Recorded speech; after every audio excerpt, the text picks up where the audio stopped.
Hi, thanks for joining us today. My name is Rhiannon and I'm one of the founders of BBQ Spit Rotisseries.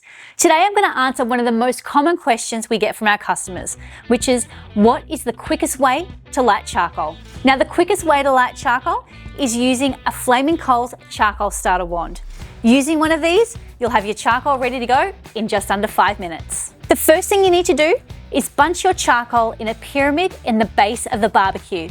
Then get your charcoal starter wand, put it into belly and turn it on.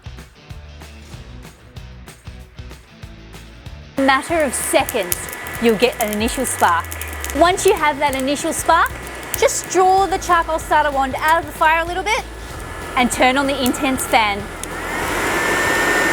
If you'd like to stay connected and keep on upping your barbecue game, don't forget to hit subscribe, leave us a comment below, give us a huge thumbs up, and I look forward to seeing you in our next video.